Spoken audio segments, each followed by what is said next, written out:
What if instead of our beloved Truckcoin coming to fetch our hero and take him to another world, the protagonist himself studied black magic his entire life just for that? Since he was a kid, his dream was to be a hero in another world, and he spent his whole life studying for it. Now, Toru Sato made a magic circle in his room and added a drop of ketchup, and even used his plushie as a sacrifice in this ritual. He's going to get teleported to Hello Kitty's world at this rate. At first, he thought it didn't work, but then hands started coming out of the magic circle and grabbed him. When he started to open his eyes again, a bearded guy was asking what kind of stupid thing he had done. The ugly and idiotic boy didn't understand. That was when the old man, who is actually God, showed it to him. The 21-year-old boy named Toru Sato had died. He was found in his room, suffering from a severe lack of life. That's what happens when you try to compete with Truckcoin. The dude can't believe he actually died, but hey, at least his magic worked. God spills that Earth never taught humans magic, and it's wild he figured it out solo. But turns out the circle he drew wasn't for travel, it was for reincarnation. Plus, he messed up by not specifying the destination or purpose, making him realize he goofed. Now he's got to switch up his game plan, so he asked God for a reincarnation do-over. He's always been hyped about other worlds, can't let this slip. But God's like, nah, reincarnation's been off the table for ages, thanks to the new soul recycling law just brought back. Basically, using reincarnation magic is a self-destruct button, and the fate of those folks is always a hot mess, like being born and dying right away, or ending up a slave. You might even come back as a beast, or yikes, an insect. For him, anything's cool, just not an insect. And he's still curious about special abilities. God says they're a thing in his world, but they're not all that, making him beg for one anyway. The old dude explains they're handy, but tough to activate, making him think it's still a win. So, he keeps begging, and the old guy's like, maybe since he's the first to reincarnate after the ban, asking if he's really down for this. He's all in, no turning back now. Hearing this, the old man's like, before you get it twisted, let's clear this up. All his past life memories will be wiped. Hearing this, his hopes take a nosedive, and the old man's like, told you, no playing favorites. Toru asks if even this convo will get wiped. The old man's like, yep, everything's gone before reincarnation, no cheating the system. With that, his spirits are totally tanked, saying maybe he'll snag a basic skill at least. Out of nowhere, a system window pops up in front of him. Some wild lights start zooming his way. Next scene, we're in a different spot, and that light's in the sky. It's heading down to a medieval city, zooming through all sorts of places. Meanwhile, in an alley, some folks are beating someone up. The blonde dude's like, this guy's got nothing worth taking. That light zooms right to this boy. He wakes up, opens his eyes, and those bullies start to bail. But the boy's about to black out again. Just as he's about to close his eyes, that's when the stolen system abilities kick in, and bam, his past memories are back. The boy on the ground's like, I remember everything now. If it wasn't for this system ability, he'd be toast. Still, he's in a tight spot. Basically, he hasn't done squat in this world yet. He's got all his memories back. No way he's dying here. His name's Toru, and in his past life, he had the same name and look. During a baptism ceremony at 6, it was revealed he had this super confusing ability. So his dad, who's a total mess, just ditched him in this forest full of monsters. That's why he bolted to this big city called Saichi, a few days away from his village. The city was buzzing with life, like a TikTok video gone viral. But it also had its sketchy side with all the misfits. Life was a major struggle, barely snagging a meal every few days. Toru's scratching his head, broke and weak, and the adults are just ignoring him.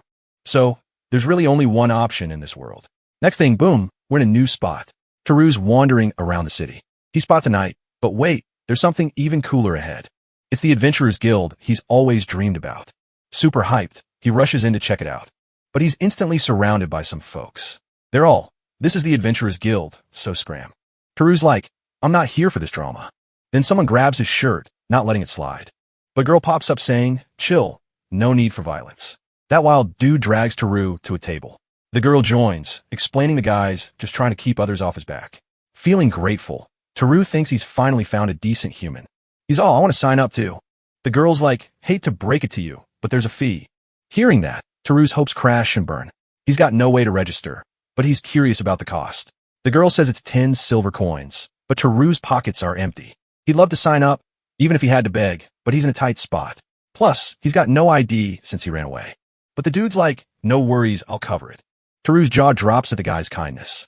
Meanwhile, some adventurers are laughing, betting Toru will bail once he registers. But Moab's like, that's the plan. They're betting on Toru, working hard to pay back the 10 silver coins. The adventurers think it's a dumb bet, who bets on a kid. But Moab's all in, betting on Teru. With bets placed, Teru thinks Moab's a solid dude, despite the name. He bows, thanking Moab for everything. But Moab's like, don't get it twisted. As Moab leaves, the girl explains he was an orphan, too, became an adventurer after a tough life. Probably sees himself in Teru.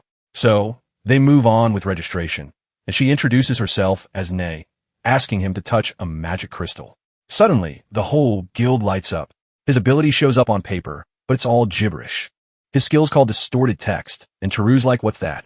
Nay explains, like a lancer and a seamstress, practice enough, and he'll unlock cool skills. The world's voice will guide him. Teru's mind is blown hearing about this world voice. Nay says it's like the heavens guiding everyone to their skills. Teru wonders if it's the same voice he heard when he almost died and remembered his past life. Nay says with distorted text, he's got no clear path, but trying different things might help. Standing up, Teru's pumped to give it his all. The attendant tells him to hang tight. Looking at the machine, Teru thinks it's like some old school camera. The girl's messing with it. Teru's still puzzled by this contraption. She's fiddling nonstop. Then, she hands him a pendant, saying it's his guild tag. He's starting at the bottom, got to wear it around his neck. Hearing this, Teru does what she says, ready to roll. She's all, let me break down the Adventurers Guild for you. So, they've got this ranking system, starting with the newbie rank.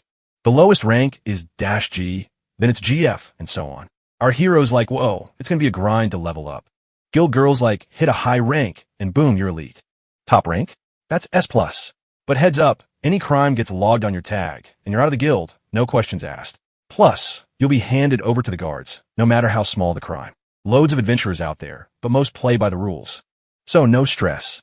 And Teru's thinking these dudes seem tough, but they're actually chill. After all this snooze fest chat, Teru's itching to start a mission.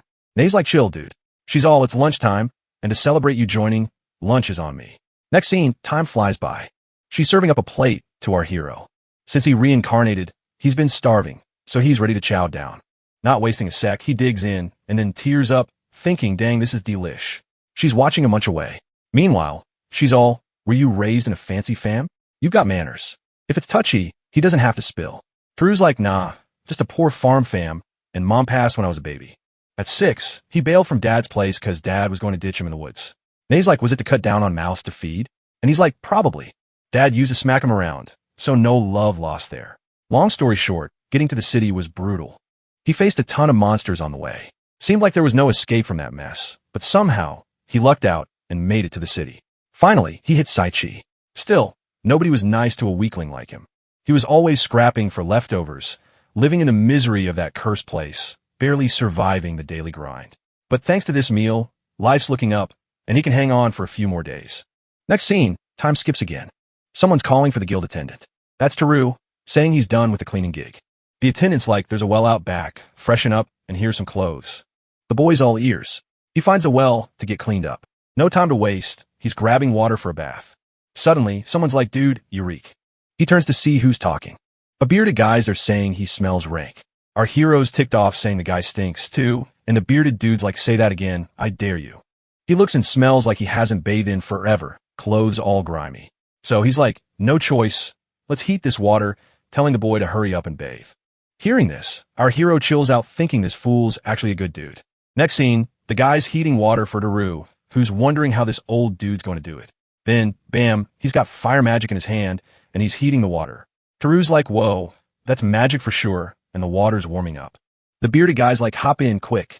Teru's thinking it's his first bath in ages, and counting his past life, it's been 8 years. Then, out of nowhere, the bearded guy grabs him and dunks him in the water, helping him scrub up. Obviously, he's not doing it all solo. Moments later, our hero's all clean, saying he feels way better. Right then, a system voice pops up saying his special abilities kicked in, and since he finished the body cleansing mission, he's got a purification spell now. The other guy's like, what's up?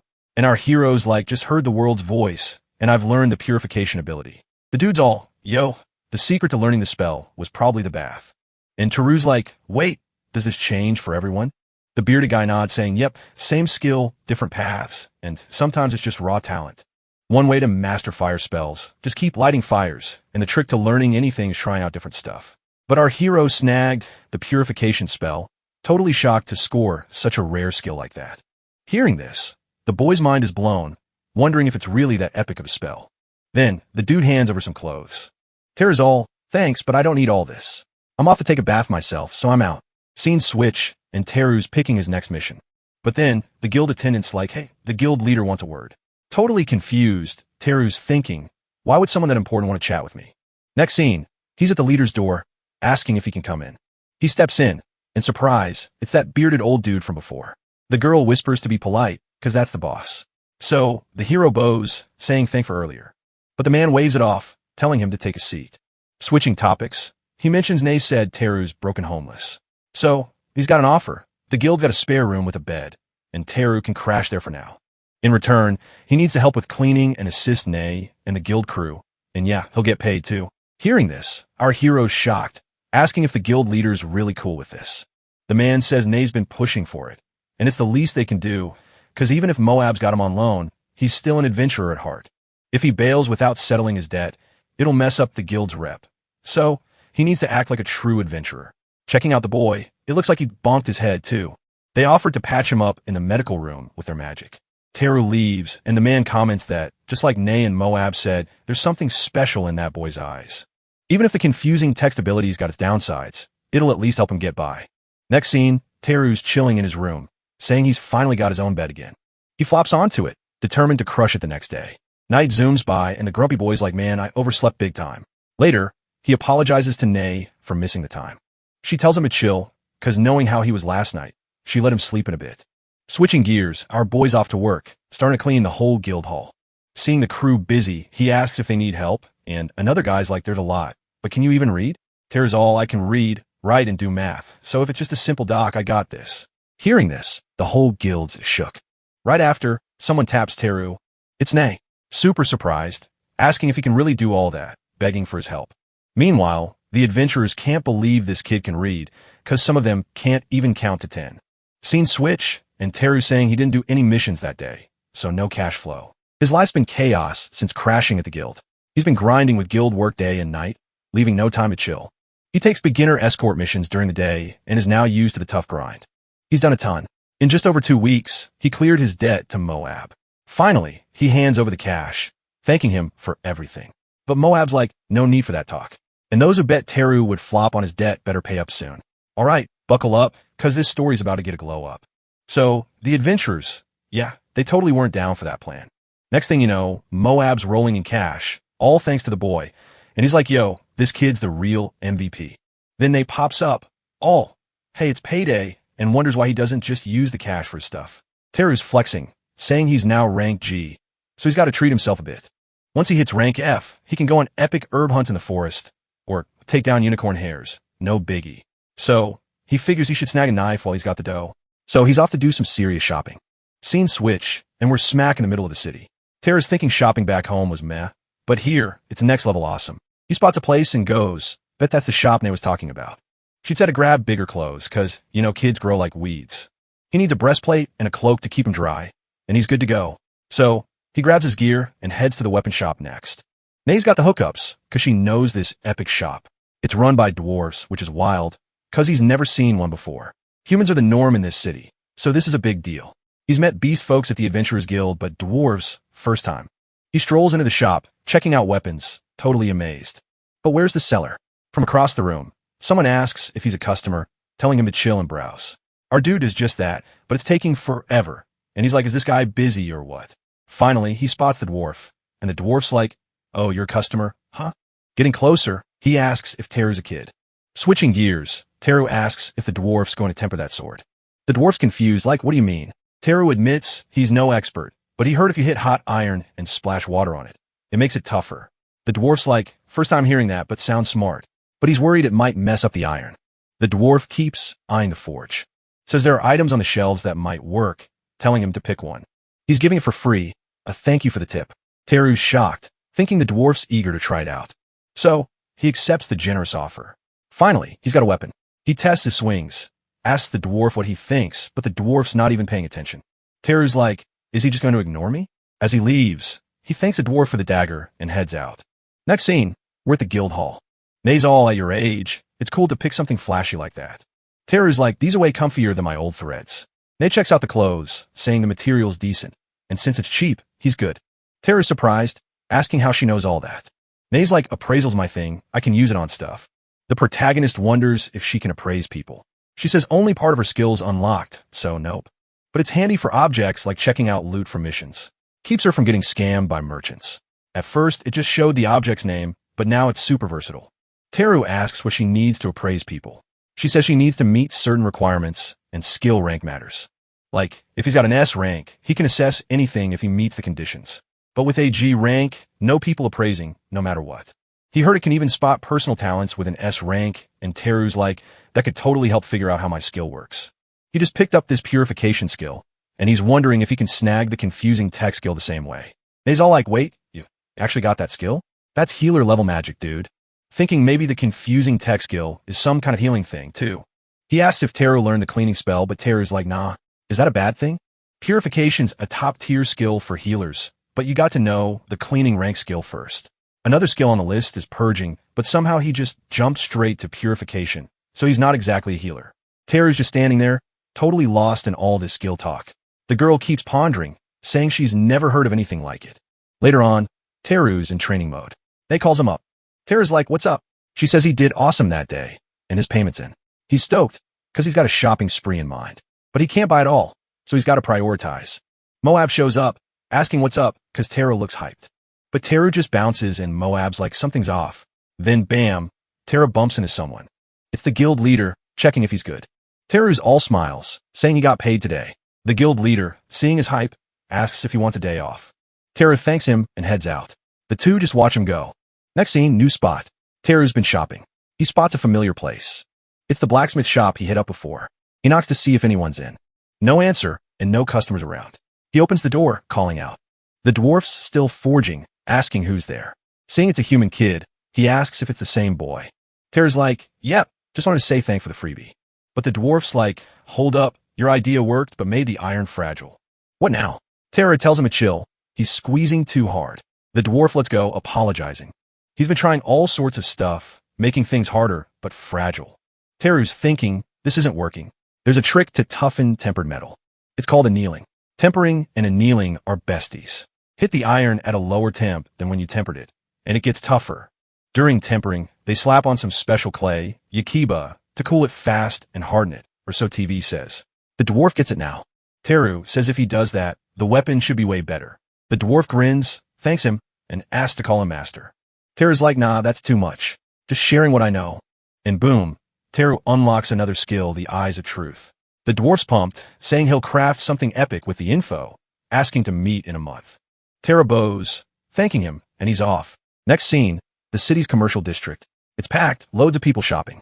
Teru's pumped to try his new skill. Using the Eyes of Truth, he's amazed by it. He can see and ID anything. Humans can't yet, because it's not fully unlocked, but it's super handy. Teru grabs an orange, wondering if this is how Nate sees stuff. Everything's got a description. He plans to dodge the fake stuff, thanks to this skill, only buying the good potions. Same for other items he's after. Time flies, and people are staring. It's Teru, carrying a mountain of stuff in a box.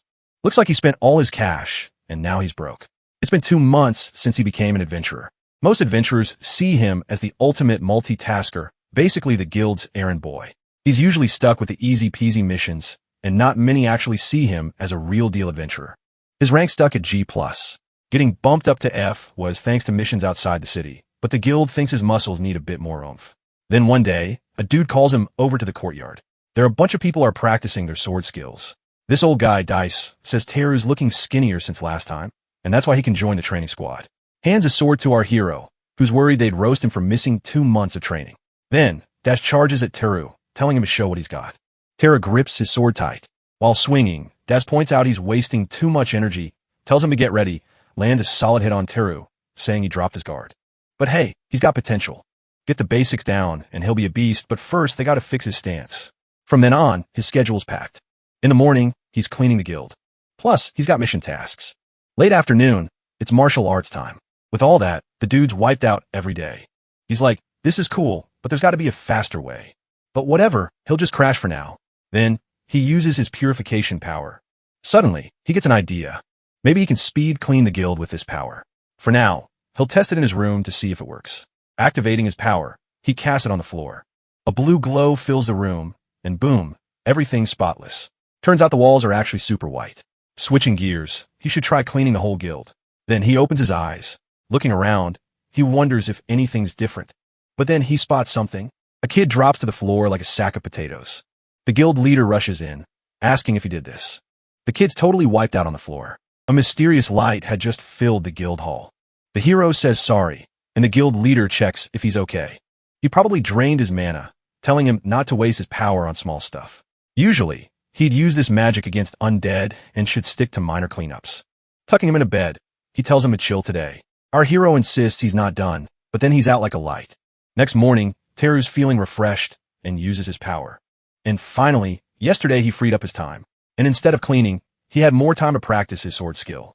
However, the training was mainly just basic exercises. Notably, he was the youngest and smallest among the other trainers, and some of them even had their own unique talents and sword styles. With that, his rise in the adventure world at that age was really a great rarity. Then, Nei says that, as you know, there's a reason they don't distribute higher ranks to everyone, as they need to ensure the quality of their adventurers. After all, it's a profession full of risks, and they can't give a rank to someone undeserving, because otherwise, it could end up having consequences. Meanwhile, our boy continued to train in swordsmanship, thinking he was really lucky. The scene shifts. Teru once again went to that dwarf's workshop. He had managed to forge some blades like never before because of him. He also forged a short sword for the boy, asking if he will accept it. Teru, in turn, takes that sword.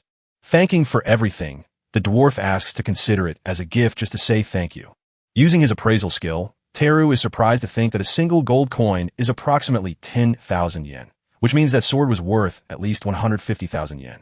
The dwarf doesn't understand anything he said, but our hero responds that it's nothing, asking if by chance he has added any kind of value to that sword. The dwarf asks if he can notice, because sometimes he has this ability to give a bonus and made this sword some time ago, and it really managed to have this skill. With that, Teru continues to observe his equipment, thinking that people would go crazy for just one such enhancement, wondering what would happen if they saw this. It's been half a year since he recovered the memories of his past life, and her memories were mainly in the form of acquired knowledge, but you can't ignore the perks. It's like those epic fantasy and isekai tales, where characters use their smarts to rule another world. But after some digging, he figured out it's a double-edged sword. Teru gets a flashback of a report about a dude who got wrecked by a monster. One adventurer asks if that's the guy who showed up at the office to register, and the other says it wasn't too bright to register without backup. Apparently, he wanted to patent something, but a noble snatched his idea, and the next day his body was found in the forest. So, bringing tech there might not be as easy as he thought. Meanwhile, some adventurers were practicing sword skills. Teru, watching the fight, says it's a basic but effective move. Then, he gets an idea, saying he'll pick something that seems simple, but is tough to copy. A bit later, our boy was up to something. Turns out it was bread, but it was all burnt. He tried baking his fave bread from his past life. Honestly, the hygiene in that world is super weird. They don't even wash hands, and baking bread with yeast is a struggle. But if it works, he'll make some bomb bread and actually eat it. So, he uses his purification skill to zap all the germs. With that, Teru finally made his yeast. Meanwhile, Nei was watching him, asking what he was up to. He says he's going to make some bread with it, using that liquid to whip up soft white bread with flour. Basically, bread like she's never seen before. Nei asks if it's that fancy white bread the rich folks eat, because she wants to make some too. With that, Teru kept on making his meal, with Nei helping him out. The kid basically went to a magic world just to bake bread. A bit later, he was finally done. It's not super fluffy, since it was cooked in a pan. Then, Nei says it smells amazing. It smelled so good, even the adventurers across the room were sniffing it. In no time, the guild leader shows up asking if he made bread, to which he says, yep, it's white and soft. Without missing a beat, the guild leader starts munching the bread, surprised by its taste because it's really different. Nei says he's awesome because he can do all sorts of things, even make bread. Scene switch. The building next to the Adventurers Guild is a bar run by the guild and is a hangout spot for adventurers. When they added his sandwich to the menu, it blew up in a week, boosting the number of regulars, and of course, his creation was by Teru, but they made it the guild branch's exclusive specialty. After all this, Teru could eat good food and get shelter from the guild. It was a win-win for both. To sum up, he's all about bread but also rice. But it's not a big deal in this world. People treat rice like a random weed they feed to cattle, so he's bummed about it. With that, his mission as a former Japanese is to spread the rice love. He tried talking to Leo about it, but Leo had never heard of rice.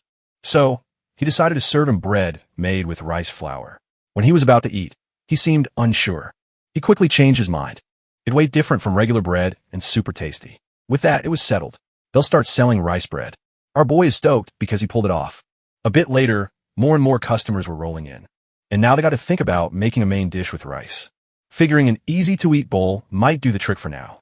But first, they got to make regular rice. Since they don't use chopsticks there, they'll figure it out. Finally finishing his dish, adding meat to the rice. The kid really became a chef in this world. With that, the dish was done, and boom, another hit item was added to the menu, and tons of guild folks came just to try this awesome dish. A bit later, Teru was chilling at a table, finishing up a new dish. The kid was hyped because he couldn't wait to eat. Right when he gets this new skill, he's like, whoa, what's this? Turns out, he just had to be a food guru. And boom, he suddenly knows all about plants. But Teru's not exactly jumping for joy. Basically, he's like, nah, nothing feels different. So, he's got this idea to check out the garden plants. He gets there, and still nada. His brain's not giving him any new info. He figures maybe he should use his evaluation skill to check things out. Turns out those plants are just weeds. Teru's like, okay, I take it back.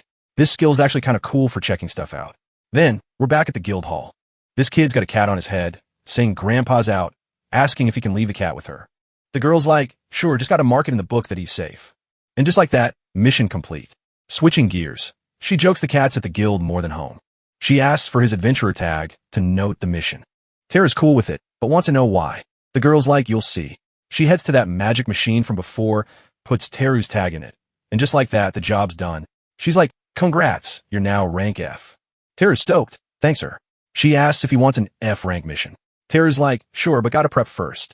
As he leaves, Nate thinks Teru forgot to confirm his mission's done. Next thing, Teru's home, gears up, ready for his F rank mission. At the mission board, he picks his quest. Nice and soupy. It's a herb collecting mission. She thought he'd go hunting, especially with that dwarf sword. Teru's like, true, but want to try other stuff first. So, Teru's in the forest thinking this is it. He jumps right in, using his plant skill. Every plant's got a detailed description. His skill's super handy. He's like, yep, just as I thought. Starts picking herbs with his bucket. With this skill, he's a herb collecting machine. A couple hours later, he's got all the herbs. But something's off about the forest. He's not sure where he is. Thinks maybe he's lost. Maybe he should backtrack. Then, he hears noises in the bushes. Something's there, and bam, a goblin shows up. Teru's like, why is that thing here? If it's just one, he might have a shot. Catch it off guard. And in fantasy land, he should beat it quick. Plus, he wants to try out that sword. But he's shaking like a leaf. He's really unsure about this whole deal, but he keeps moving toward the goblin. Then he makes a noise. The goblin hears him. It charges at him. Teru manages to block the hit. He's losing to a goblin with a stone axe. His sword goes flying. The goblin's still chasing him, almost hits him, but Teru falls. He gets up, grabs his sword. He's still shaking with fear. The goblin tries to attack again, but Teru's got his sword ready. The system says a skill's activated, and Teru's like, what's going on? The goblin's clueless about what Teru did. He dashed away in seconds. That's how he escaped, kept gathering herbs, and started sword training in his free time. He even tried making potions using books, worked as a blacksmith with the dwarf. Recently, he's been practicing archery. They're the reason he's trying all these things, because his unreadable tech skill has super specific activation rules. When he reincarnated, he got his past life memories back. And after finally taking a bath after 2 months, he got the purification skill. Normally, nobody would get so grimy in just 2 years, and those folks usually don't get a second chance to scrub up. He snagged the Eyes of Truth for being a pro at spotting what the experts do, something that's usually a no-go, because it takes years of brainy wisdom to pull off. Thanks to his past life's knowledge, he whipped up some killer meals and got the lowdown on plants. Looking back, none of these epic feats happen overnight in a regular life. In short, he just wants to try everything hoping to unlock some new skills, and being stubborn is just his vibe. Right after Teru nails an arrow on Moby's cape, almost hits the dude, he gets all heated about it. But then, another person pops up. Teru spent his youth getting zapped to another world. He actually pulled off reincarnation. Next scene, Adventurer's Hall. Our boy's chilling there, too, thinking about how he tried a bunch of stuff for like a year and a half, but he couldn't master squat. He brought new snacks to the inn, and they were instant hits. He even taught the dwarf to forge a new weapon, a katana. After a bit, he bagged a one-horned rabbit, his first monster hunt. The god from before said it wouldn't be easy, and he was spot on. But he did gain something from all this chaos, and realized he can juggle a ton of tasks like a boss, which is rare in a world full of skills. And if you don't have skills, you're seen as a noob. Trying to master something without natural talent is almost impossible, and he wonders if his scrambled tech skills got anything to do with it. Then, our hero stands up thinking maybe he's just overthinking all this. So, he decides to go on an herb gathering mission. He was planning to hit the northeastern forest that day, but if he keeps hitting the same spots, it might backfire, wiping out all the herbs. The deeper he goes into the forest, the rarer the herbs he finds, and the more he feels the monster vibes. Mostly, they're just goblins, but in some spots, he might bump into an orc. Maybe he should wrap up the day's mission fast. Sometime later, he finally finishes gathering all the herbs. Still, the kid keeps picking a few more plants. The one he's holding seems pretty rare. He got lucky because he was really finding some cool plants. At that moment, he hears a noise. Looking to the side, he wonders if it's a rabbit or a sprite, but his face changes when he sees what it is. It's another goblin. That creature is holding a tiny mouse. Our boy's about to draw his sword, but then the goblin spots him. The monster keeps staring at the protagonist. Out of nowhere, the kid bolts. At the same moment, the system pings that the special skill's activated because he ran from a creature. He scored presence detection and invisibility, cloak, as a skill. The protagonist keeps running, not believing he got a skill by actually bailing. Scene flips to the adventurer's hall. Loads of people are hanging out there. Our hero's got his camouflage skill on. He's shook by this skill, wondering how OP it is. Absolutely no one sees him in the middle of this place. He tries chatting with people, but it's a total fail. Guessing he really managed to go full stealth mode. But then he gets whacked in the head. Our boy's clueless. Turns out, it was Leo telling him to pick the right spot to use this skill. Hearing this, Teru thinks some people can still spot him. Scene flips again to another spot after a bit. Teru keeps gathering herbs to finish his mission. At the same moment, he notices something. Guessing there are monsters lurking too. He ducks behind a tree to scope it out. But this time, it's just a horned rabbit. Thinking he might as well take it down while he's out here, cause the meat's tasty and the skin's sellable. Without wasting time, he uses his camouflage skill, sneaking up on the rabbit, taking it down. The stealth cloak's effect definitely has its perks. Soon after, he hears another noise. Guessing it could be another monster again. The boy points his sword, but the other guy asks if it's Teru, asking to hit up the guild ASAP. His crew's battling a goblin horde, and needs backup because there are like 80 monsters. Quickly, our hero starts to bounce, telling them to hang tight till reinforcements roll in. Scene flips again to the guild hall, with Teru breaking down the whole sitch. Leo's all, yo, it's gotta be the northern forest. Rally the squad. We're rolling out ASAP. One crew's already duking out with goblins to keep safe, so ditching their guild mates ain't an option. He's like, time to squad up, adventurers. Let's flex our unity. They're splitting into 3 squads, red, blue, and green. Teru's got the job of spreading the word to everyone. Red squad's on rescue duty, green squad's on goblin patrol, and Teru's the go-to messenger. Everyone's got to team up like pros, and nobody's getting KO'd on their watch. Fast forward, and we're in the forest. A dude's stressing about running low on arrows, but his buddy's like, chill. Backup's on the way. And boom, reinforcements roll in. Another guy's like, yo, tell blue squad to clear an escape path. Then our hero hands over some potions saying, take these. Trust me. The dude's shocked, asking if they're pricey. But Teru's like, nah, I'll whip them up myself. Plus, he's off to update blue squad pronto. Finally, the kid hustles to the next team, asking if they can secure an escape route. And the hooded dude's like, green squad, distracting the baddies would be clutch. Our guy's basically the info hotline, but things are looking grim. Too many goblins, and they need more backup. All squads are cornered by goblins, seriously needing a hand. Leo's like, got it. I'll update the guild. You chill. We got this. Mob's in the thick of it, too, charging straight into the chaos, facing a goblin army. With one epic swing, Leo wipes out a bunch of them. Then, a sneaky goblin tries to ambush him, but a teammate's got his back. Leo's all, thanks bro, and keeps pushing forward. Mob's watching the action unfold, charging at some goblins himself. Our hero's blown away by everyone's skills, but no time to gawk. He's got to head back to the guild. Next scene, he finally makes it back. Adventurers are buzzing, asking for the deets. Teru's like, the guild leader's on it. We're good. But then, our guy just drops like a sack of potatoes. Later, he wakes up feeling relieved, everyone's okay. A dude's like, those potions were clutch. We fought without fear. And Teru's just glad everyone's safe. In the end, he did his part, but he's bummed about his lack of combat skills. He feels more like a sword guy than anything else, but that's not enough, and he wants to test his skills against goblins. But they roll deep, so soloing them is risky. Teaming up would be the move, but no one's down to squad up with him. So, he figures it's back to training tomorrow. Next scene, new location. A lady shows up in the adventurer's hall. Days passed since the goblin battle. Teru's on a new mission. Marco's like, thanks for the hustle. I'll handle the paperwork. Teru's puzzled, asking where Nei is. It's weird she's not at the guild. Marco says her folks showed up out of nowhere for some meeting. Sounds serious cuz adventurers are hunting for Nei. Then, another dude's like, for real? Calling the adventurers, they spill the tea about a marriage proposal for Nei. Everyone's shook. Another adventurer asks Teru if he knew, and he's like, nope, leaving them bummed cuz Nei seemed to dig him. Then, someone taps Teru's shoulder, telling him to follow Nei and report back. But Teru's like, can't. I'm mission bound. Marco's like, you haven't accepted it yet, so you're good to go. Leaving Teru totally annoyed, thinking he should just do his job quietly, like a ninja on a stealth mission. With no other options, he's got to agree to this mission, even if it's a total drag. But if anything goes sideways, he's the one holding the bag. So, even though the adventurers claim they were waiting for his report, he's not buying it. The scene flips, and our hero, eyeing the carriage, figures Nei must be lurking nearby. Then, boom, he stumbles upon something. Nei's chilling next to some dude, apparently. Teru's brain goes, oh snap, this must be the rumored marriage candidate. The guy seems pretty sharp, which spells bad news for the guild crew. Still, he's got to scope things out first, just to be sure. Time ticks by, and Teru's still tailing those two, thinking he's already cracked the case because the space between them screams suspicious. Then, an old dude pops up asking Teru if he's okay after a tumble, but Teru's like, dude.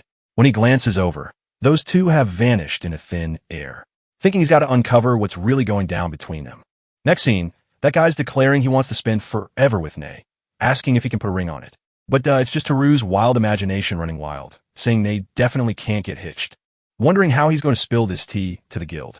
Right then, someone rolls up on him. It's Nei, asking why he's lurking around. Wasting zero time, he's like, who's that dude? She says the guy needed some info, so she helped out. Plus, her folks are there, asking if he wants to join them for some grub.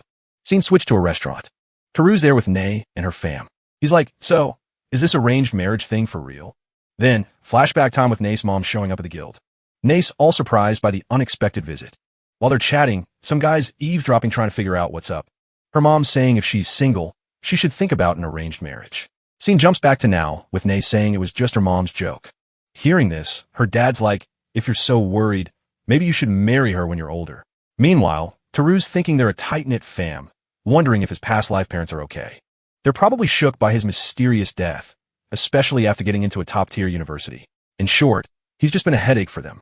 Soon after, Nei checks if he's alright, and he's like, yeah, I'm good. So he's determined to crush it in this world to make his parents proud. A day zooms by after all that chaos. Our hero's chilling at the guild. He's standing there, frozen like a statue. The adventurers are sweating bullets, all kneeling before him. In the corner, the guild leader's there too. The guy's super jittery. Then, Teru's like, I've got missions, so let's drop this convo. But Leo's like, we were victims too. It's cool to be mad. Using a kid to snoop on a guild employee's life is low. But the girl's like, no biggie. Forgive them. Hearing this, the guild peeps are shook because she's a total angel. Shortly after, the guild leader cracks a smile, saying they're lucky because they'll be doing a month of volunteer missions. Volunteer missions, in short, are mega boring, also tough, and super messy. They don't pay well, and this batch is even tougher. The next one's heading to a mountain, and the mission's to fix the city walls. This means hauling stones, moving them, and stacking them. All of it's hard work, and with low pay, it's one of the least popular gigs. When Teru was level G, he couldn't handle it. But now it's different, because this time the reward's not too shabby. And with that, he tagged along with the crew to the spot. There are already loads of people smashing stones there. For some reason, Teru's also in the mix. The boy's thinking he's not into hauling or stacking stones. He's really there to see what's up. Next, an old dude shows up telling them to get to work soon. But first, he's got to teach the basics, because newbies need to listen up. Asking if they see that stone over there. First things first, find its center, and then smash it with all your might. Boom! The stone split in two. The old dude's like, hey, you guys give a shot too? Sometimes these stones hide cool stuff. So if you find any, give them a heads up. If you score something epic, he gets a reward too. And Teru's thinking he should give it a whirl. He starts using his truth-seeing power. In those nearby rocks, all he sees is coal. But then, the boy's eyes pop when he glances sideways. Something shiny catches his eye. He's all, what on earth is that?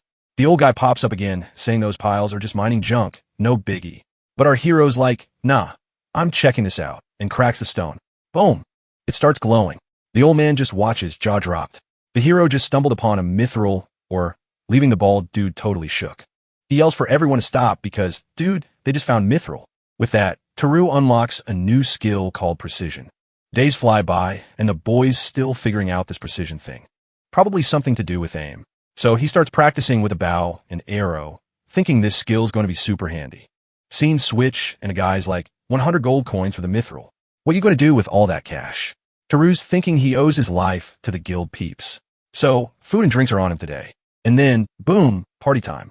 Next, he glances at Nay, asking if she's got any ideas for the leftover cash. She suggests donating some to the orphanage, leaving him surprised by her idea. Scene switch, and the town's buzzing because a kid found mithril out of nowhere. Meanwhile, some guild adventurers are chatting. A brown-haired dude's like, heard Taru took down some bandits, true? But Taru's like, nah, that's just gossip, wondering how to handle these rumors. Then the dude's like, don't worry, I shut those rumors down for you. Hearing this, Taru tears up, thanking everyone for having his back, thinking he's grateful but needs to squash these rumors. Later, Taru's strolling through town with his invisibility skill. He hears something and wonders what's up. Turns out, it's a play with an actor demanding money. Taru's thinking this town's kind of boring. He hears his name and perks up. He starts running to check it out. On the other side, a play is going on about a kid beating goblins and scoring a mithril stone, asking what to do with the cash, planning to donate it to the orphanage. Jumo's watching, shocked, realizing it's about him. Puppet shows are all about local legends now. They used to be rituals, but now it's just for fun. Rumors about Taru are becoming the town's entertainment. And as they say, rumors spread like wildfire. Realizing this will just fuel the gossip, he'll stand out too much, which could be trouble. So he wants to dodge it. In all this chaos, he needs to chill. Since he's got no choice, it's risky, but he might have to go all out. He feels for the puppets, but he's got to fight entertainment with entertainment. Next scene, Nay's thinking about him. The boy asks what's up. She wonders why he's lugging all that firewood, drawing attention. And Taru's like, I'm planning a game for my future. Nay's like, a game for your life? He nods, saying the town's obsessed with him. So, he's making a game to distract them. Nay's like, you're trying to shift focus, but making something everyone loves overnight is tough. But the boy's like, chill. I've got a plan. It's nothing shady, so no worries. Next scene, the boy finally wraps up his game and decides to name it Havers. To make this epic game, he starts by cutting out a square board and draws lines to make it 8 by 8. He paints one side of the ball black and the other white, like a mini yin-yang. Boom, game complete. Nay, all curious, asks how to play it. In this game, you flip your opponent's pieces by surrounding yours, and whoever has the most stones wins. When you place a stone, you got to put it where you can trap the opponent's color and flip all the stones surrounded horizontally and vertically, or even diagonally, ninja style. Once you snag the corners, you basically own the game. The eager girl is hyped to try it out. And Taru's all, let's do this. And just like that, the first epic showdown begins. Nay's pumped, saying she's totally not going to lose. She makes her move. Time flies, and black scores 4 wins while white only gets 1. The battle rages on with black racking up 23 wins and white snagging 18. The protagonist's like, hey, I'm not too shabby at this. Eventually, the battle wraps up with black winning with 40 pieces. Nay's stoked because she finally snagged a win. And she's shocked she beat the game's creator. The protagonist's all rematch time. He's not losing again. Nay, all fired up, says he still doesn't get her power. Meanwhile, Taru's ready to get serious. He makes his move. Time zooms by again. Nay says it was close. And for a simple game, it's a blast. Switching gears, she wonders if he went easy on her in the first game. The protagonist tries to dodge, but she's not buying it. Still, the game's awesome, and she's sure everyone will dig it. Taru's feeling pretty pleased hearing that. But there's a big question of who gets to claim creator status and register it with the commercial guild. Until now, his past life's recipes were just food, so no need for registration. Some try to copy them, but no one beat the original at the guild's restaurant. Thanks to the guild's solid rep, no one copied openly. But with this game, it's a whole different ballgame.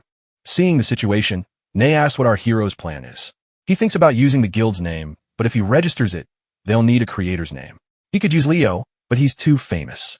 So, it would be super sus. Honestly, someone trustworthy with strong backing would be ideal. Asking if the girl knows anyone like that. She gets all thoughtful. Then, she has a light bulb moment, saying there's someone, and he's pretty close to him. The protagonist's surprised by this. But then he catches on. Scene switch, the boy calls Mob. He's a stand-up guy who donates to the orphanage and is a top adventurer in the guild. Nay says Mob will keep donating part of his income to the orphanage.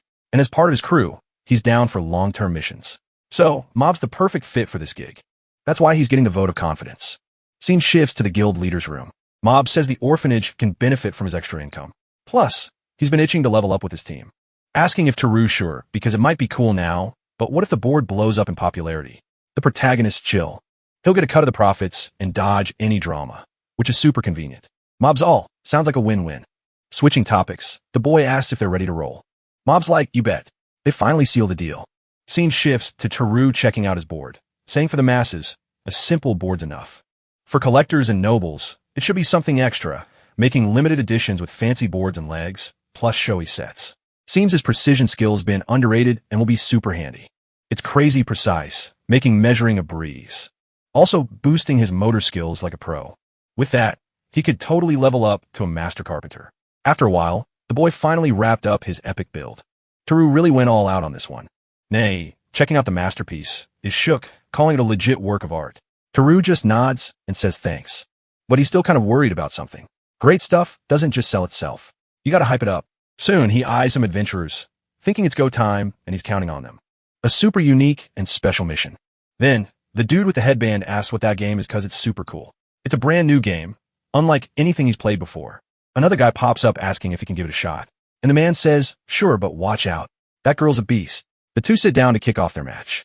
Some other adventurers are also peeping at the board, starting to seriously boost the game's hype. Watching the scene, Teru thinks they gotta keep this momentum going. The bait client strategy got the adventurers hooked, and a bunch of sales were set up, so they could snag that board right away. With that, in just a few hours, the store was packed with people lining up to play this game. The line even stretched outside. Following Leo's advice to dodge any annoying complaint from the Lord, something had to be done.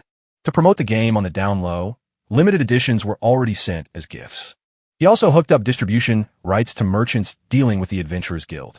Plus, the city of Scythe is kind of boring. So, the game caught on quick with the kids. At the same moment, the boy realizes something. Seeing the chaos, he wonders what's going down. He tends to dive right into the madness. Two people were playing some kind of game, especially the one that belonged to the main dude. Everyone was hyped for the showdown between the two lords.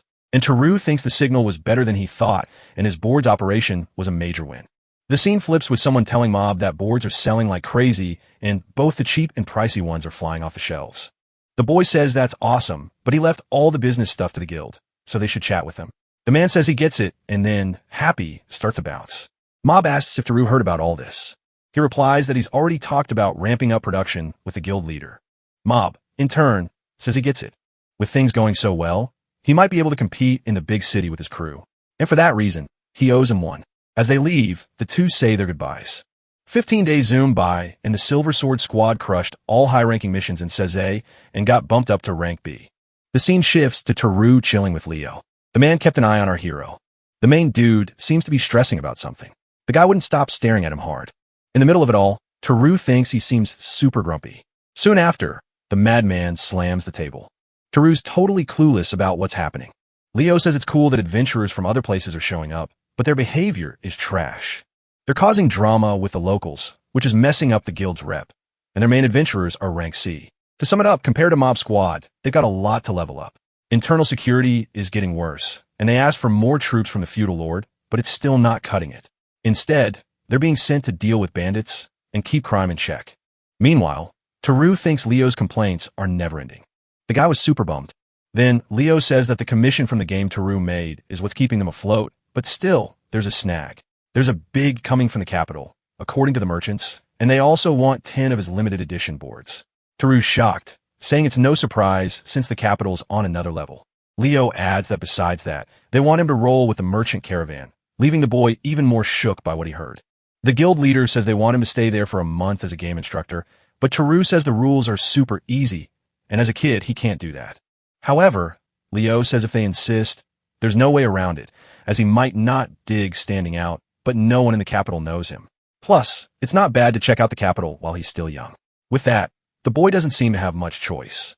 Switching topics, Leo says he's getting promoted to rank E from that day. Then, he stands up, saying he needs to level up for the guild's balance, no cap. And honestly, this is a major win for the kid. Watching the scene, Teru's unsure if he should be hyped or what. As he leaves, Leo's all, I'll leave the rest to you till the big day. Scene switch. Boom. Our hero's still on his herb collecting grind. Can't forget the boring job of prepping all those boards. Ugh. Finally, night rolls in. Scene flips to the Adventurers Hall, some folks still gaming hard. In the Middle Ages, this stuff's apparently lit. Teru's still hustling inside the hall. Adventurers spot the kid grabbing some papers, shocked like, whoa, even kids work here? He's eyeing missions like a pro, asking when the guild started babysitting. Meanwhile, Taru's thinking these dudes are the rude adventurers Leo warned about. These guys, besides being loud, are a whole circus. A redhead says having a kid like him makes them look bad, but then someone slams the table. It's the headband dude. Can't handle the noise anymore. Marching over to the extra, saying the kid they're dissing is a top-tier adventurer. Rank E like them. Hearing this, other guild players back him up. Kids like a boy at rank E? That's wild. But the other guy's like, for real. It's facts. Honestly, he doesn't know how it was where they came from, but here, adventurers are next level. Even kids outshine them. Hearing this, some adventurers admit they didn't need to be so harsh. Meanwhile, two other adventurers just watch the chaos unfold. They bounce, apologizing for the drama. Scene switch.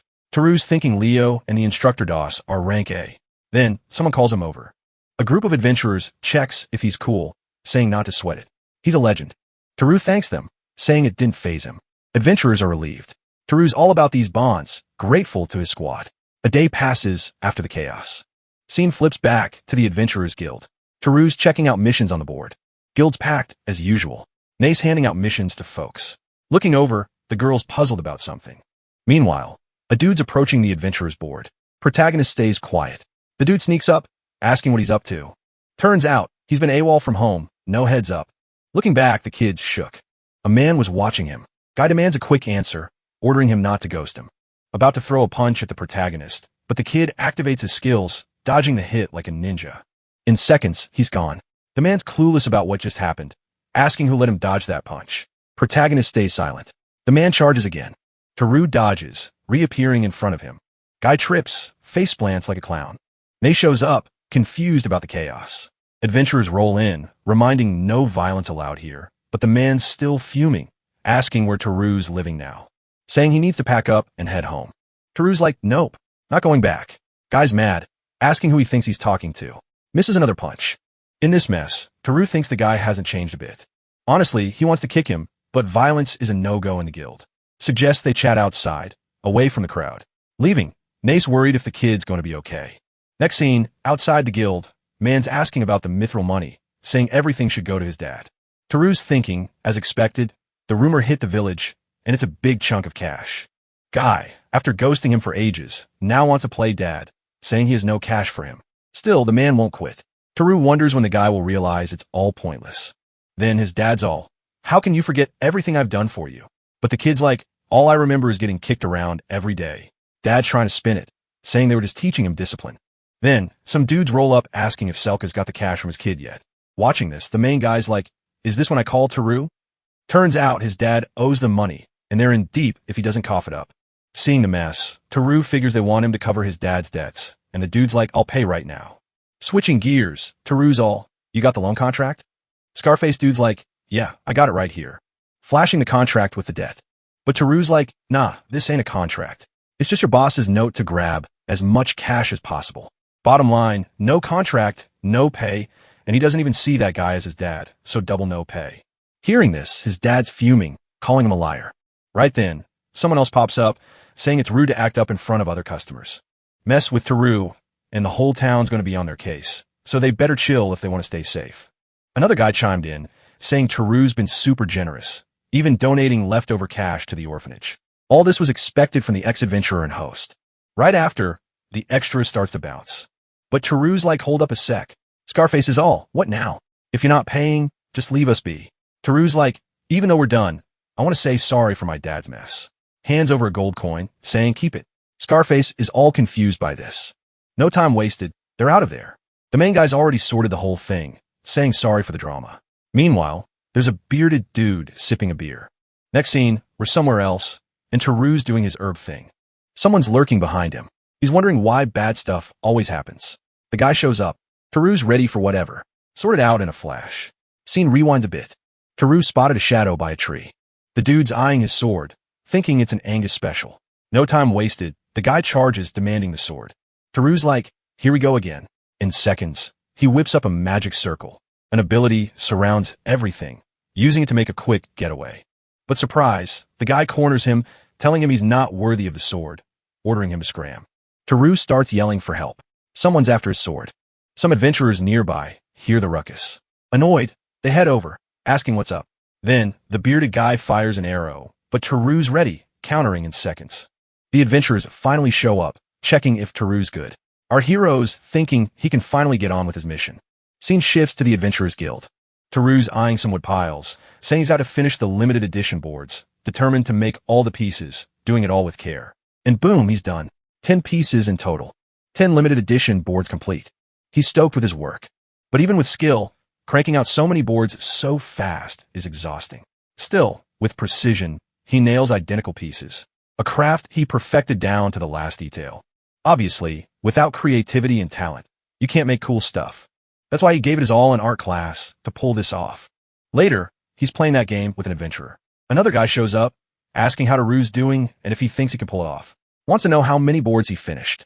Our hero's like, I finally got 10 done, leaving Paolo shocked, expecting him to finish at least 6 per the contract. But he wraps up the contract and, switching gears, asks if he wants to tag along. Then, another dude pops up, telling him not to swipe his star player. But Paolo insists Teru's skills could earn him way more cash than he's making now. However, the guild boss warns that if Teru bails, he'll cut ties with his trading biz. Realizing it's the guild boss, Paolo backtracks, saying he was just messing around. Leo says he'll try to buy that story. Then, Teru asks if there's any scoop on the trip to the capital. So, Leo asks Paolo if he's picked who Teru's going to train with. The guy mentions that this person seems to be a noble, suggesting they snag some fresh threads while there's time and meet a top-notch tailor. Hearing this, Teru's mind is blown, thinking this is getting wild, wondering if everything's going to be chill. The scene flips to outside the guild, and Leo says it's best to bounce early cause the night is sketchy. Not just monsters, but bandit rumors too. Asking Teru what's up and why he's not rocking his new drip. Nay, on the other hand, asks if he got new clothes and why he didn't spill the beans earlier cause he want to peep them. Teru says these are fancy clothes for meeting the nobles, not for a road trip. With that, all the travel prep is done. The main dude hops in a carriage, saying he's out of here. Nay wishes him a safe trip. With that, they finally roll out to another city. Teru thinks the journey's smooth sailing. The highway's a big help with all the traffic, and troops are posted at every rest stop, so it's super safe. To sum up, it's the usual fantasy plot where the merchant convoy gets jumped halfway, playing out his head, but it seems like a pointless worry. There's also the fact of having a rank C adventurer by his side. Then, Teru says the guy coming their way looks sketchy. Basically, he seemed to be sizing them up. The girl guesses maybe he's a bandit spy with some evaluation skill. With that, they can't let their guard down. Sometime later, the scene shifts to the rest area. At that moment, they hear a noise.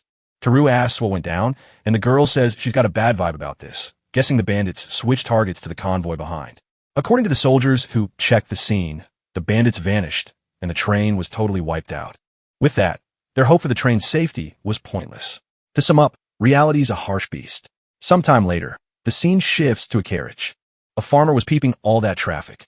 Then, that girl calls for the main dude, saying the capital's in sight. The curious boy peeps outside, saying the city wall's length is mind-blowing. And the other guy says when they get closer, the height will blow his mind too. With that, they finally hit their destination. Checking things out, Teru says he's getting the jitters heading towards that massive gate. The red-haired girl says his jaw's on the floor. The gate finally swings open, revealing the enormous city. Everyone keeps gawking at the capital. Teru thinks it feels like another world with races he's never seen. Shortly after, a man says they're heading straight to the merchant's HQ, asking them to tag along. And Teru thinks that's true cause he totally spaced. With that, time flies again. The guy with the hat says he'll update the Adventurers Guild about the mission and the bandits just in case. And the merchant says, cool, asking them to meet there in the morning 5 days later. Switching topics, the guy asks what the two are up to. And the girl says she's Teru's guard for now, so she'll stick around. Watching from a distance, Teru says the 5 archers seem right at home in the capital. They often do this kind of mission, so it's no biggie. The bodyguard says it's just the start. And besides, the place is huge, so if they get lost, use the Imperial Castle Tower as a landmark. Back in the day, she wandered for half a day trying to find the Adventurers Guild HQ before spotting that blessed tower. Hearing this, Teru wonders if she's for real or just joking. In the next scene, it cuts to a building. Teru's checking out the place, totally shook, thinking it's the first time he's had a crib this nice with his new bod. Are all hotels in this world this bougie? But the bodyguard's like, nah dude, this is just for you. My usual spot costs like a fifth of this. Leaving Teru's jaw on the floor. Switching gears, she tells him he's going to be a tutor for some noble kids game. And if they don't hook him up with a decent pad, he'll mess up their rep. Teru's like, is it something similar? The girls all probably yeah. Teru's getting jittery, but Mina's like, chill. You won't last a month if you're always on edge. Teru's like, if it's just a month, I can bounce back with you guys in 5 days. The girl's cool with that, saying he should just hit the bath and catch some Z's. Later, the dude actually does that. Next day, Teru's up, asking the girl if she's not an early bird. They get ready for breakfast, but the food's a total letdown. Teru's thinking he's gotten too used to the fancy grub he whipped up before. He's craving better eats. Mina's like, stop talking about it. You're making me miss the good stuff. Scenes switch, and now they're somewhere else. The old dude saying the Garfish Guild's got a long road ahead. When he got the game board Paolo sent on a speedy horse, he knew it was going to be a hit. Even his kids are fans, and he's sure it'll blow up in the capital, so he's been hyping it to the nobles. Teru's stoked to hear that. Sure, his teacher will be, too. He's there to learn from Moab, the inventor, and can't mess up. The old guy's like, Teru, you've got mad skills to make art like those limited edition boards. Impressed by how young and talented he is. But Teru's like, keep it on the down low that I made those boards. Garfish gets it and agrees to keep it hush-hush. If word gets out, nobles might swarm him. So he offers an unlimited edition board to keep things quiet. Teru's thinking, no chance wasted. This dude's a real businessman. It's like a silence guarantee. Another day rolls by, and Teru's tripping over how much the scenery's changed. Paolo's telling him to chill. It's his first time here, too, and he's just as shook. Teru's looking around, thinking the girl's calm vibes are super comforting. She's like, I'm a bodyguard. Got to stay chill. Nothing to stress about. Teru's surprised, wondering if she's trying to keep him from freaking out. Finally, the carriage rolls up to the mansion. Teru's curious about who owns this place. It's got to be a top-tier noble's crib. Then, the other guy's like, this ain't Count Heleno's place. It's Duke Valera's mansion, the kingdom's prime minister. Teru's mind's blown, realizing he's been summoned by someone super important. Then, another person shows up. The butler's like, everyone's here. Follow me. They head into the mansion. Teru's activating one of his skills. Peeking through the door, he sees a bunch of people. The butler stops, telling them to wait by the door. The squad's feeling the nerves. While they're chatting, Teru's thinking this is a major intro. Out of nowhere, his system pops up with a special condition met, and he scores the evaluation inhibition. Teru's shocked, realizing the world's voice just chimed in. He's got another skill now. Looking around, he's amazed, thinking all these people seem super high-ranking. So imagine this. If he learned evaluation inhibition, it means he was getting judged by a whole squad of people at once. Anyway, he's all hyped to test out this new skill he just unlocked. The kid's curious if it actually works. Then boom, someone pops up in the hallway, giving a shout out to the Garfish Merchant's rep. And oh, the young dude there? Can't miss him. He heard it was a kid, but didn't expect the tutor to be so tiny. And Teru, checking out the guy, wonders if that's the country's big boss. He starts eyeballing the crew. Then he gets asked to roll with Teru. They say the young dude's the main apprentice of the board game inventor, and he's going to be the tutor for the day. First up, he's going to play 3 matches to show off. Hearing this, Teru's like, is this guy testing me? Is this a bit childish? From the big boss's view, he asked for a tutor and got a kid, so it's not weird to feel a bit trolled. With no other option, the kid's like, all right, let's have a good game, thinking he better get serious. And with that, they finally sit down to kick off the match. People are watching from a distance, saying he's pretty polite for a commoner's kid. Meanwhile, Mina's thinking Teru's got to show his skills and hype him up, wondering if the kid can really pull it off.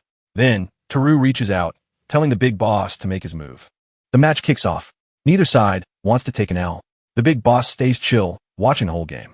One noble's like, the elite apprentice isn't all that. And the other girl says it's because the big boss is too OP. As time ticks on, the game's heating up. The girl says it's wild because the top apprentice flipped the game. And the other noble's like, the big boss's first move was fire too. With that, the first match wraps up. And the winner? Our main dude. The big boss says, well, duh. From the top apprentice of the game's inventor. No surprise he picked him as his tutor. So, they should reset and dive into round 2. In the second round, it's way more neck and neck than before, but still, our main dude snags the win. That girl shook, asking if that move at the start was a trap. Even so, the big boss ain't quitting, asking to kick off the third match. The guy's getting the hang of the main dude's moves. With that, he's getting more balanced. So, the third match ends in a tie. A bit after the match, the main dude's all thankful. And checking out the scene, he wonders if he's getting too serious over a game. Some time passes, and Teru's like, grabbing the corners is cool, but it doesn't mean you'll win. Thinking reverse is a blast, and the best for fun. Soon after, a merchant calls him, saying he couldn't say it before, but he was really awesome. In all 3 games, he snagged an early lead, and then flipped the script at the end. And he even managed to tie the last game while letting the big boss play more. But Teru says he's hyping him too much because the big boss learned from the 2 games and adapted in the 3rd, leading to a tie. And he's not sure if he could win if they played again. Then, the guy calls the main dude, saying sorry for testing him like that before. That game, being so simple, really shows the player's character, which is super cool. He hasn't played in ages, but got too cocky. And Teru showed him a big skill gap and made him realize his own goof. But Teru says he's really strong, especially in the 3rd game, as his resilience and adaptation were truly impressive. And he's not sure if he could win again. Hearing this, the big boss is happy, thanking him for his words. Switching topics, he says the reason he called him there instead of Count Heleno was for something. To sum it up, it was to check him out for someone else. And Teru wonders if he's talking about what he felt when the evaluation started. The big boss says he has a classification evaluation skill. He then trusts his judgment of people, but it seems the kid's got some kind of immunity to all this. With that, he caught a glimpse of his skills for a second, but then they vanished. The next moment, they seemed pretty normal. And if he's not wrong, this is the first time for him that this was happening, and it's really kind of mind-blowing. Hearing this, Teru nods, realizing his new skill not only blocks evaluations, but also throws out fake info. Then, the minister asks if he could chill his epic evaluation block for a sec, because he wants to introduce him to someone and needs to trust him fully for that. Hearing this, Teru thinks the dude's pretty sharp, noticing his skill. Maybe he can pick up some tips about his scrambled tech skill, too, if he goes through with this. Then he agrees to show his abilities, but only to him. Meanwhile, the Prime Minister keeps an eye on our hero. The protagonist, meanwhile, thinks no one was watching. Then, he finally turns off his skill to hide evaluations. And the minister, in turn, is blown away by what he sees, saying it's wild because his basic stats are low, typical for a kid of his skill, but they're majorly boosted by a skill called precision. And he's never heard of the Eyes of Truth, but it's wild how it links to his evaluation skill. There's also the presence detection skill. And meanwhile, Teru feels totally exposed. The Prime Minister says what's even crazier is that, even with the scrambled tech skill, he's leveled up in loads of professions. Usually, leveling up should boost stats, but that's not happening, and that's why Teru's case is super mysterious. Hearing this, Teru is shocked, wondering if his professional skills leveled up. Then his hard work wasn't for nothing. Honestly, he'd love more eats, but he has to chill. After all, it's the Prime Minister. The guy says it's odd because he's checked out the scrambled tech skill before, but he can't figure out what his original skill is. And Teru asks what that means. He says it's a skill that needs an S-class evaluation to spot. And usually, you can guess the skill based on trends and stat growth. But, as he said before, his skills are leveling up in loads of professions, and this is beyond his evaluation skills. If it were just martial arts, professions like Holy Knight or Hero might make sense, but he's leveled up in random areas like blacksmith and carpenter, and even in alchemy. To sum it up, he's never heard of a pattern like this ever. Checking out the scene, Teru thinks that even though the Prime Minister is probably the top evaluator in the capital, he can't figure it out. But no need to freak out as your skills are leveling up in loads of fields, saying that maybe the universe gave you a unique ability and the only hurdles are the tough conditions to unlock it, but you'll always keep grinding and chill. Then the Prime Minister says he seems to have a rare ability,